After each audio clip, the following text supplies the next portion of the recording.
y aunque usted no lo crea, habiéndose retirado cerca de 2 y algo de la mañana del tribunal, no sé cuántas horas ha dormido, aquí está el doctor Pedro Balbuena, que es el abogado del señor Ángel Rondón. Gracias por acompañarnos, reconocemos este esfuerzo, doctor. Encantadísimo de estar aquí con ustedes. Doctor, hay mucha gente que tiene confusión de qué es lo que está pasando en esta etapa. Es decir, ya su defendido tiene cerca de una semana de detenido y estamos viendo un juicio.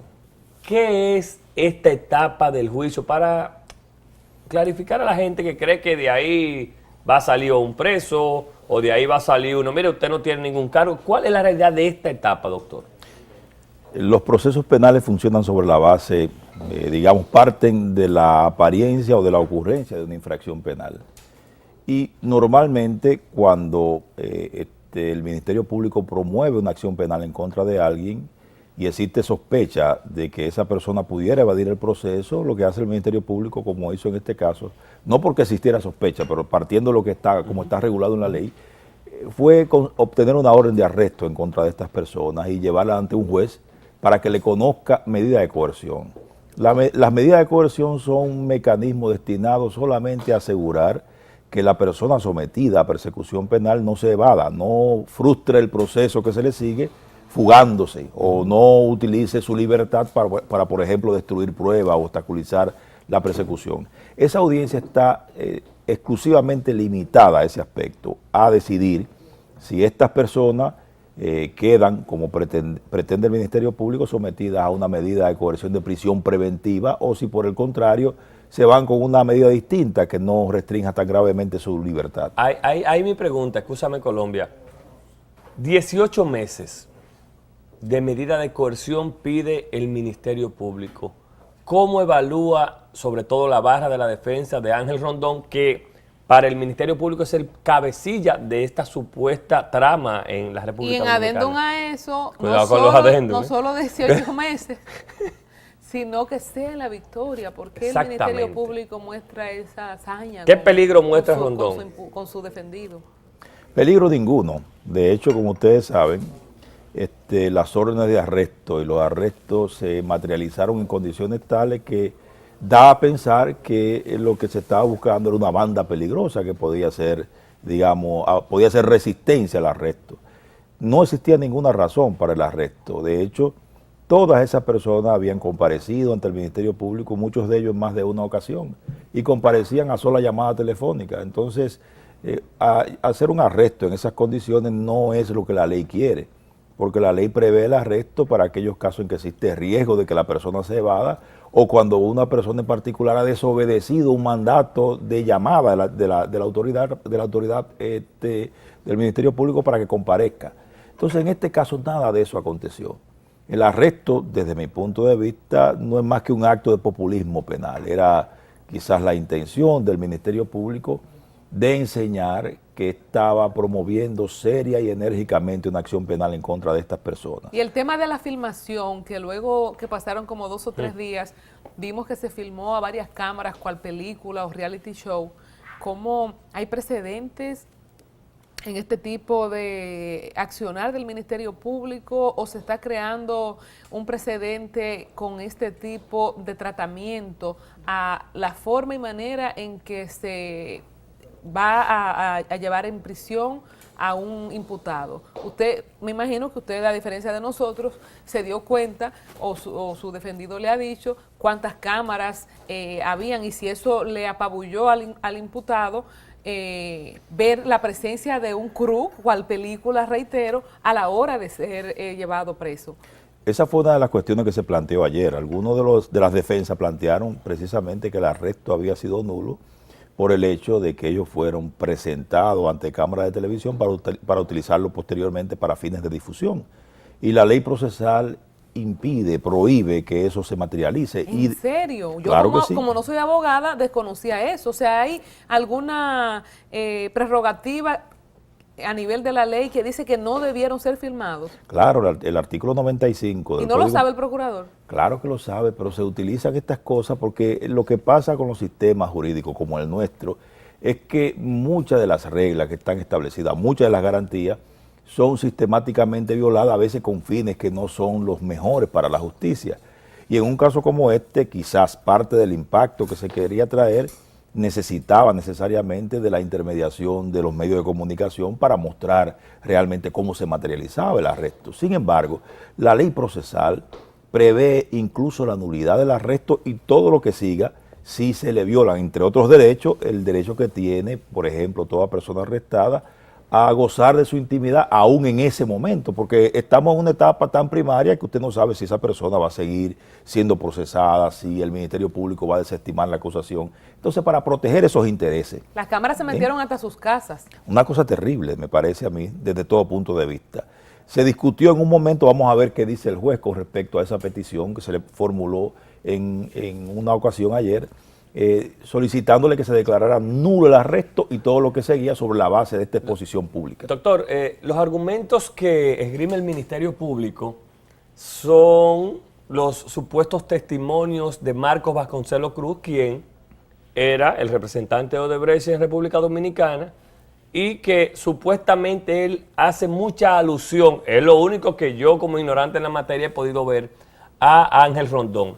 ¿Qué han podido ustedes escudriñar? ¿Qué han podido ustedes ver, doctor, en esos papeles que supuestamente dice tener el Ministerio Público?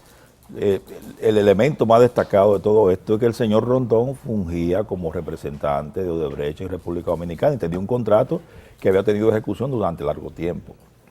Ese es un hecho que lo reconoce incluso quienes figuran ahí como delatores.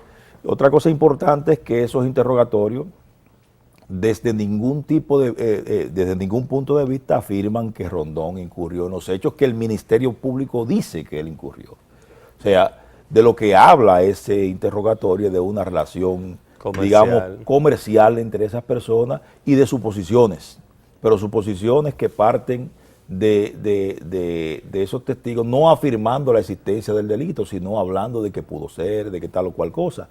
Entonces, lo que se le ha traído a la justicia es precisamente una historia fundada en suposiciones, porque quien alimenta y enriquece este marco especulador con respecto a lo que pudo haber sido un alegado soborno es precisamente el Ministerio Público, que deduce de ahí, sin tener elementos probatorios para ello, consecuencias que en circunstancias normales no hubiesen ameritado, al menos con ese material probatorio, la solicitud de ninguna medida y quizás a lo más hubiesen dado lugar quizás a la apertura de una investigación. Pero todo, como dice Vargas Llosa, es la sociedad del espectáculo y de lo que se trata precisamente es, en esta sociedad muchas veces, no es de garantizar intereses reales, sino, y digamos, intereses y necesidades y clamores de justicia de la ciudadanía, sino a veces de colocar sus pretensiones o sus posiciones en una condición que pueda ser apreciada por la gente. Y nuestra jurisprudencia permite, doctor, eso que ha hecho el Ministerio Público. Bueno, mira, yo sustento mi expediente en este testimonio en el extranjero. ¿Qué cambio le puede dar, qué giro le puede dar eso al expediente, a la investigación, al juicio cuando lleguen? ¿Por dónde puede andar eso? Sin que quepa, y cuidándome de no revelar lo que podrían ser estrategias de defensa en este caso, lo que sí puedo avanzarles es, con relación a este punto, que el valor probatorio que puede tener un testimonio dado en estas condiciones, tal y como ha sido presentado por el Ministerio Público, es un poquito menos que cero. Entonces, pretender, digamos, promover una acción penal sobre la base de un testimonio ofrecido en condiciones tan precarias y quizás sin expectativa de conseguir que eso se materialice de la manera en que la legislación dominicana quiere, digamos, augura un derrotero no muy halagüeño para lo que pretende el Ministerio Público en este caso. Si nosotros asumimos que el Ministerio Público ha actuado tanto en la filmación, que ojalá, señor director, pasara alguno de esos videos, tanto en la filmación de los videos y en la forma del arresto de haberlo filmado, porque la intención de promover el logro o la hazaña del arresto se comprueba con la filmación a varias cámaras de esto que se quería exhibir. Y si nosotros hacemos esa misma conexión, que así como el Ministerio Público se ha sentido presionado, quizás por una marcha verde, cuya bandera es Odebrecht, O sea, la Marcha Verde no está marchando por las 3 causales del aborto, ni está marchando por ningún otro problema social. La Marcha Verde está haciendo todo lo que está haciendo por el tema Odebrecht y sin lugar a dudas que es una presión para el gobierno central. El presidente de la República dirige el gobierno y nombra al procurador. Si nosotros hacemos esta correlación de ideas y decimos, ¿y qué tal si el Poder Judicial representado en la Suprema Corte de Justicia, representado en el juez Francisco Ortega Polanco, recibe la misma presión?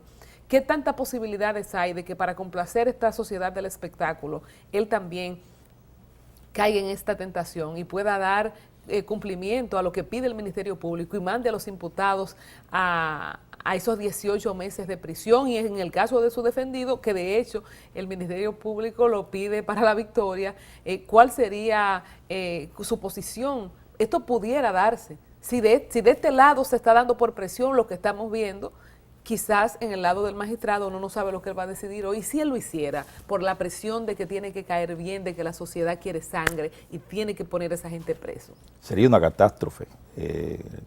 A pesar de que yo tengo que coincidir en que el manejo que hizo el juez Ortega del proceso fue impecable ayer.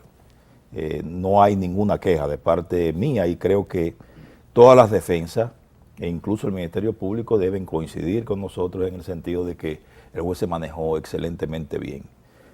El otro tema que tú traes, que es el tema de la presión pública y la influencia que ejerce la presión política por un lado e incluso por otro lado los mismos medios de comunicación en cómo los tribunales resuelven sus cuestiones, es una cuestión para atender.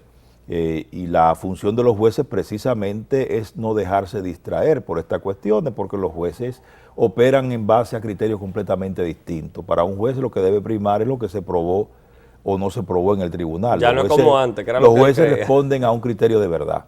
La justicia no puede aceptar menos que lo que es la verdad. Y entonces uno supone que un juez de la Suprema Corte de Justicia se va a comportar a la altura de las circunstancias, porque no se trata de un juez de primera instancia también. Digamos que esa es una garantía extra que representa el proceso, que nos permite a nosotros pronosticar que la decisión va a estar enmarcada. Y si fuera así, como yo digo, ¿cuál sería su siguiente paso? Ah, Si hoy se conoce esta medida de coerción y lo mandan a la Victoria o a Najayo, por ejemplo, a Ángel Rondón.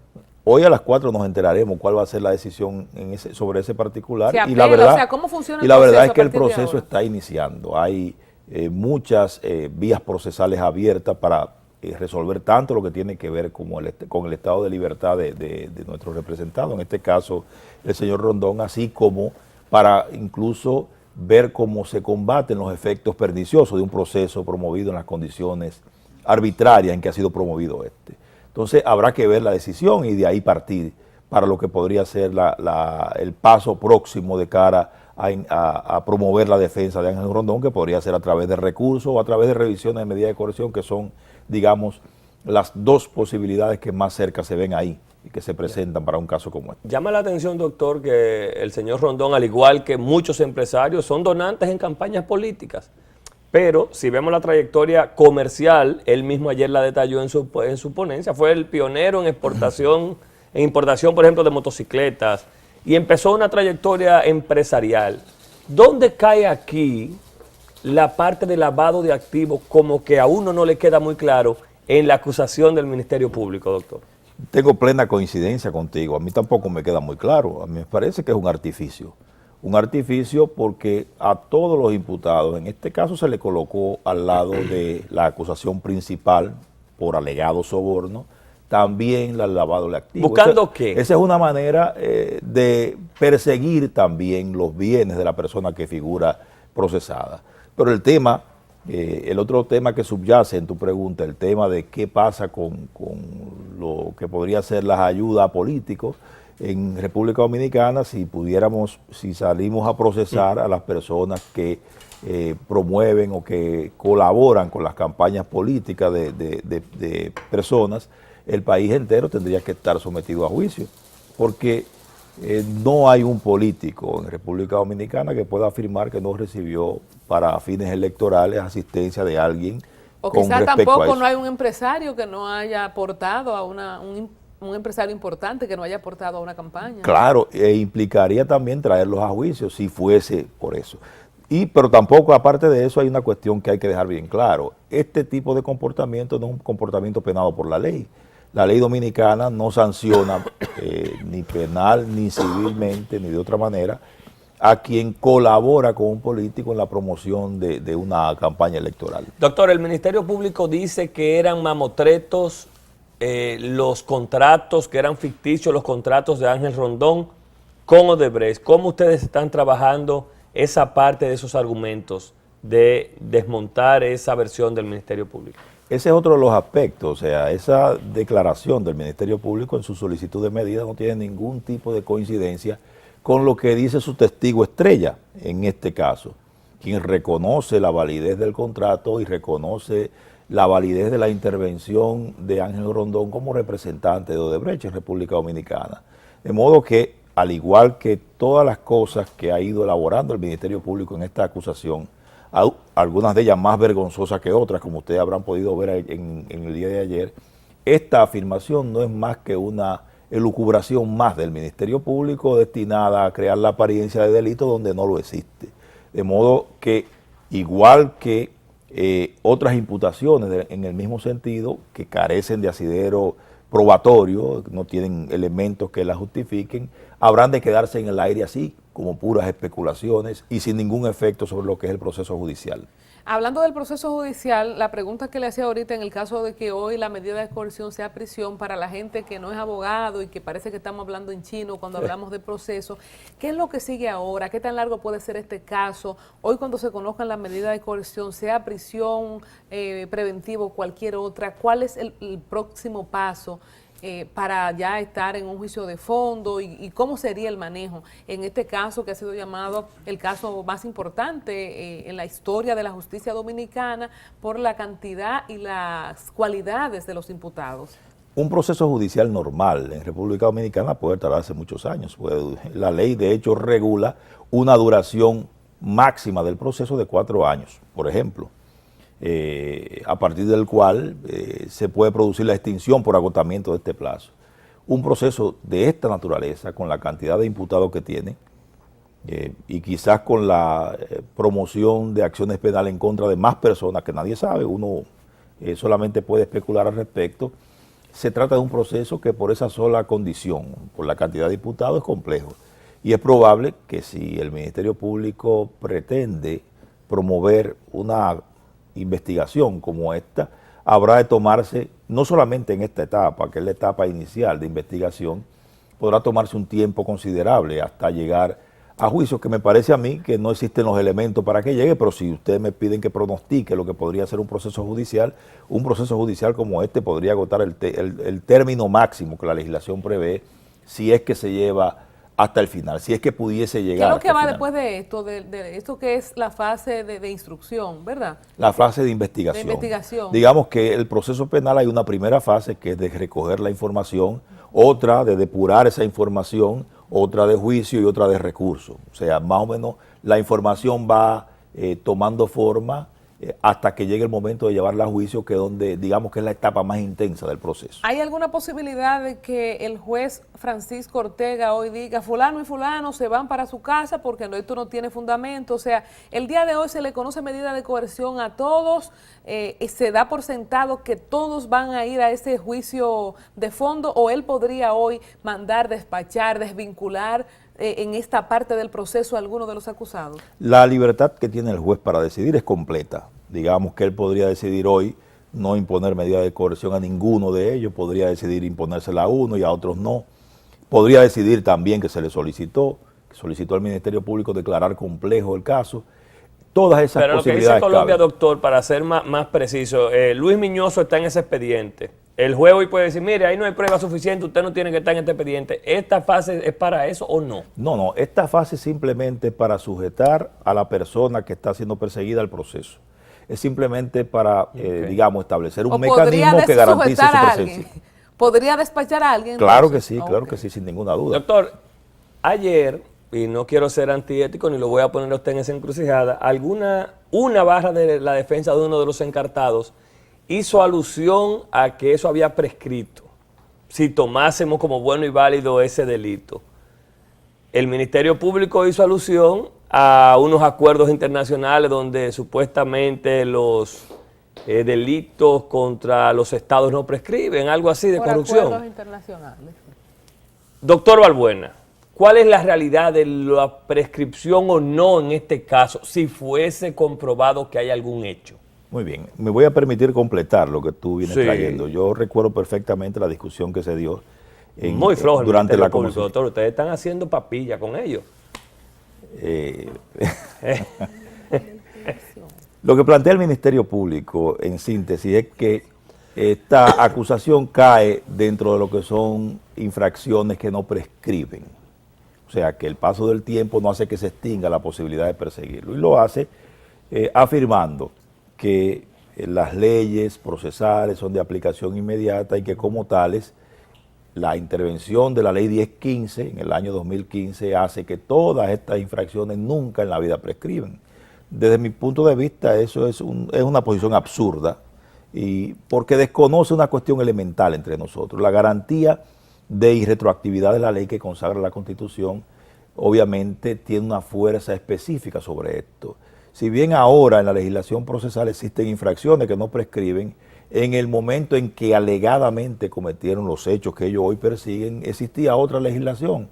Esa legislación genera una garantía para la persona que ahora está siendo perseguida, que hace que usted no le pueda aplicar una legislación nueva que dice que eso no prescribe en lo sucesivo. Entonces, y el tema hay que del acuerdo entender, internacional en ese punto, porque yo lo que he oído de algunos abogados es que como en la convención de no sé dónde fue, se firmó un acuerdo internacional que dice que no prescriben, así como menciona Luis, ¿esto en cómo aplica, fuera de que no se retroactiva la ley de aquí? las convenciones internacionales en República Dominicana tienen puerta de entrada a la legislación interna a través del artículo 74 de la Constitución.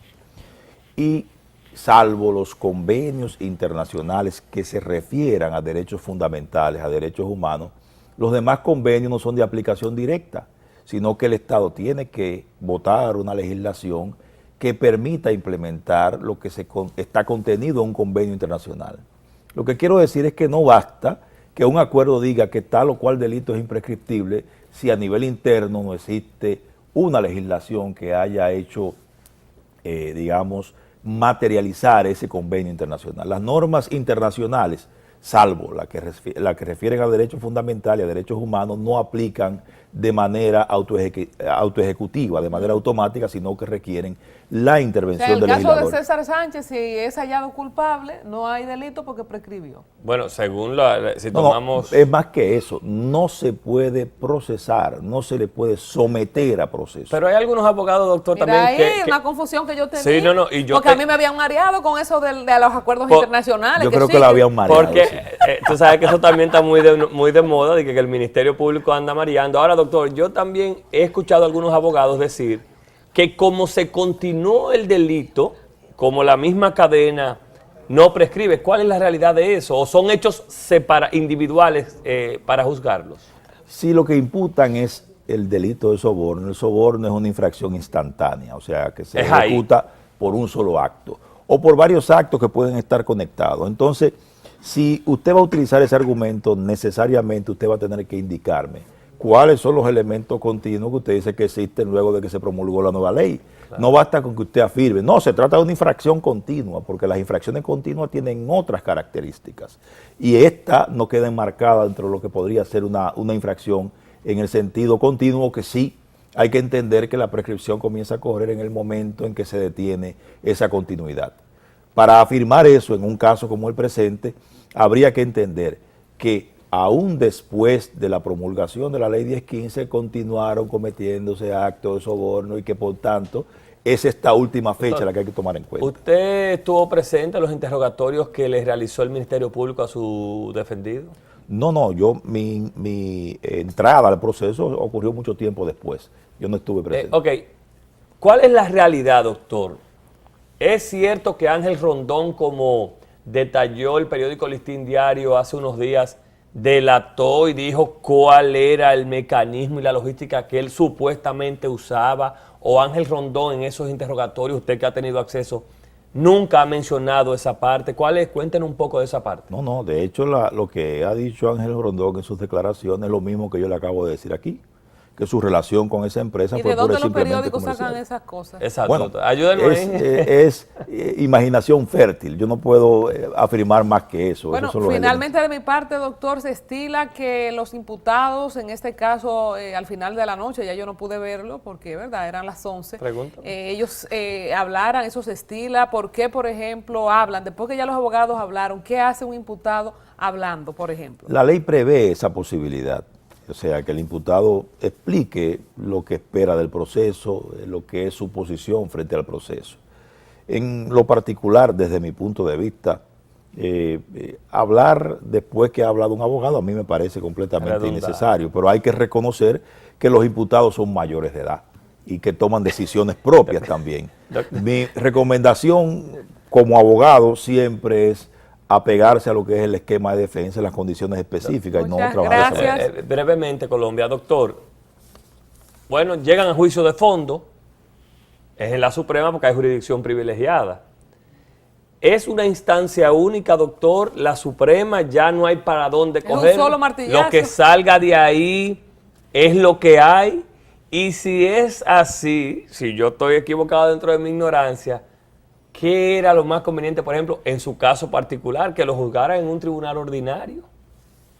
Bueno, un tribunal ordinario ofrece mayores posibilidades procesales y la Suprema Corte ofrece mayores posibilidades de conocimiento de quien va a abordar el asunto, a abordar el proceso de conocimiento. Unas y otras, digamos, representan elementos que podrían ser positivos por un lado y negativos por otro, porque una sentencia de condena usted puede recurrirla a un tribunal superior y después ir hasta la Suprema Corte de Justicia. Si usted me pregunta qué me gustaría a mí me gustaría aprovecharme de la mayor cantidad de posibilidades. Pero aquí nada más un martillazo como pero dice esto Colombia. es instancia única. Ay, Colombia. Y no hay posibilidad de recurso. ¿Y cómo está el ánimo de Ángel? Bien. Muy bien, muy bien. Bueno. Gracias al doctor Pedro Balbuena, abogado de el empresario Ángel Rondón. Vamos a hacer una pausita muy breve y regresamos con la proyección del día. Usted no se puede despegar de ahí.